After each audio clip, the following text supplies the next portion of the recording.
What's up, guys? Welcome back to MLB Takeline. We've had a crazy Wednesday in Major League Baseball. I'm going to go through everything that's happened, but not just tell you guys, because you can find that anywhere. Right here, you're here to hear my opinion on everything that's went down. I'm going to give my thoughts, who some of the moves favor, and some other significant things, starting with Aaron Judge's vaccination status. If you guys are new here, welcome aboard. We have amazing content that's going to make you enjoy MLB more in 2022. So make sure you hit the subscribe button and the bell. As for Aaron Judge, you guys know if you follow NBA, Kyrie Irving cannot play home games for the Brooklyn Nets because of the New York City mandate, as home players cannot play for the Nets and the Knicks. That applies to baseball now too, which is utter blasphemy. I mean, baseball is an outdoor sport.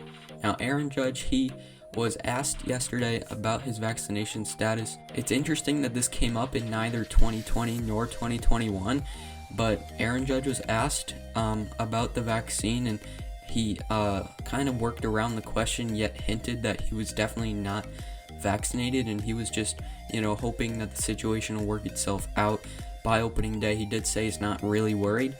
But yeah, if nothing were to change, Aaron Judge cannot play home games for the New York Yankees, nor games at Toronto, which is like 9 or 10 a year, plus Citi Field when they visit the Mets. But I'm really not worried from a Yankees perspective. I'm just really not worried. I mean, he's Aaron Judge. He is a responsible guy.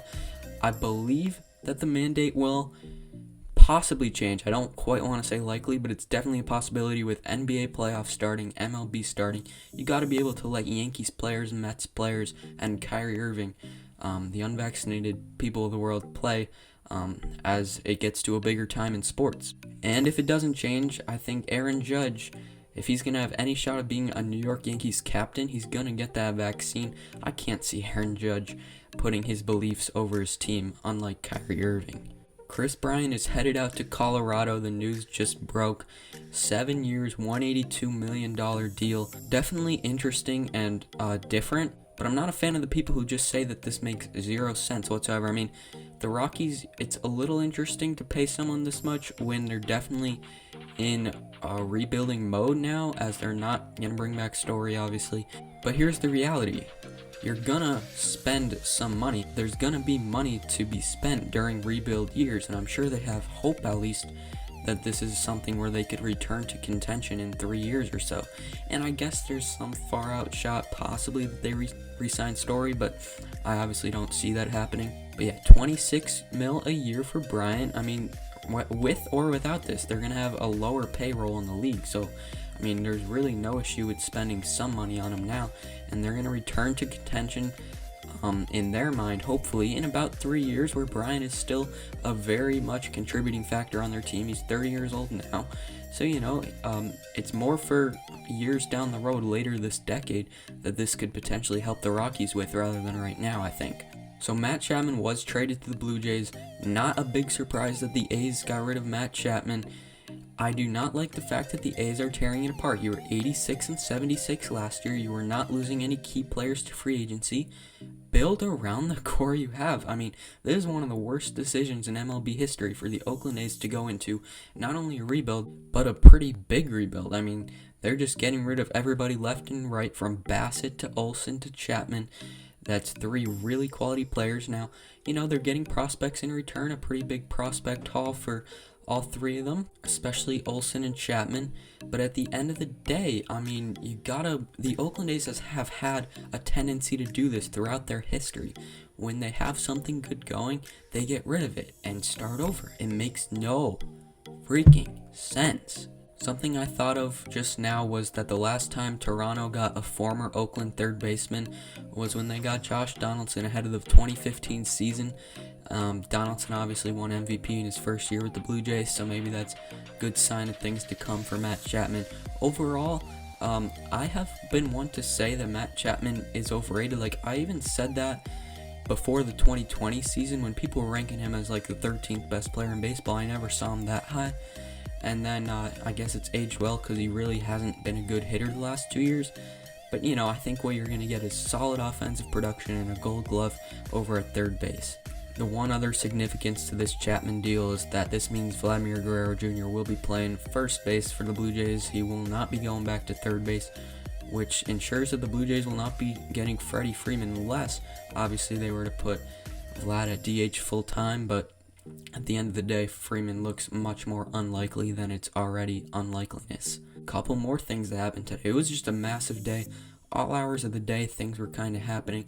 It's one of those times this past week, ever since the lockout ended, where every time I go on my phone, the first thing I do is pull up All Sports News Instagram page and see if he's posted anything baseball. And still, the biggest three on the market, Freeman, Correa, and Story, have yet to sign, but things have been going crazy. A bunch of guys have found homes, including Kyle Schwarber, who went to the Philadelphia Phillies 4 years, just under $80 million, so just under $20 million a year. It's funny because we were in school when this went down. I was talking to my friends about the Phillies. They had pretty much just acquired him, not officially, but we were talking about the deal. We were thinking maybe 5 years, 105 mil.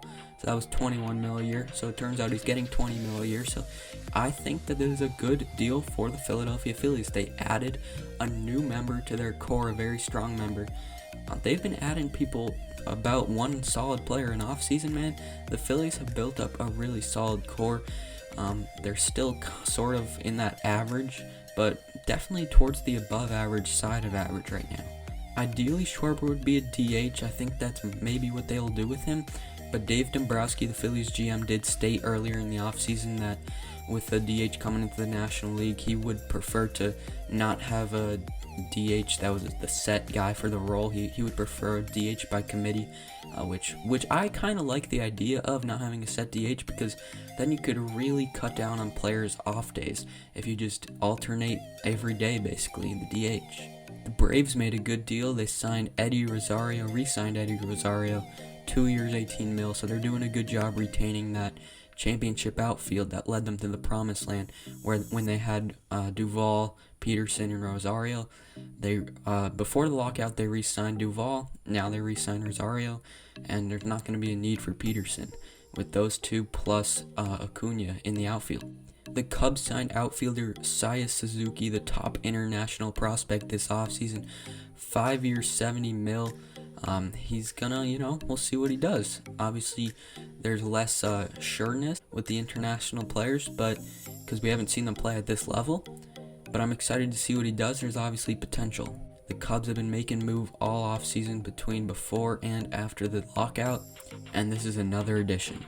Zack Greinke went to the Kansas City Royals just a few hours ago, the team that his great Hall of Fame career started with back in the day. He was a Cy Young winner with the Royals back in 2009, and he's 38 years old. What could he do?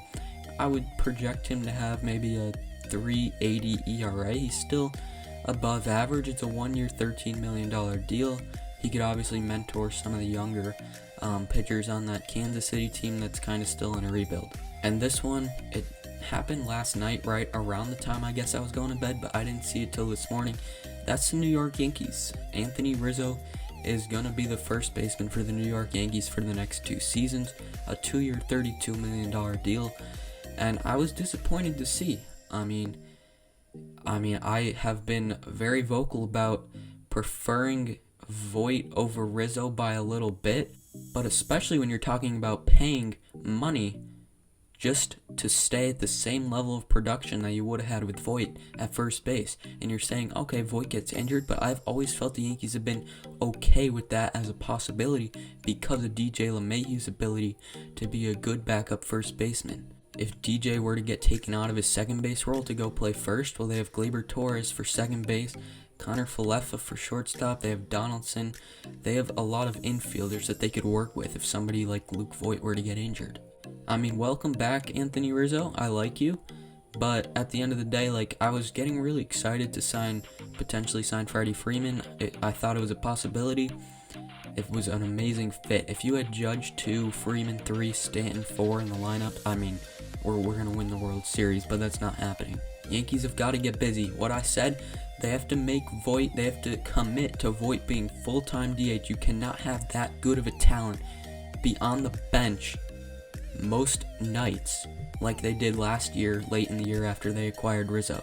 You cannot have that good of a talent be on the bench all the time. So commit to him being the DH, which, rises the injury risk for Giancarlo, but Giancarlo did hit better when he was in the outfield last year.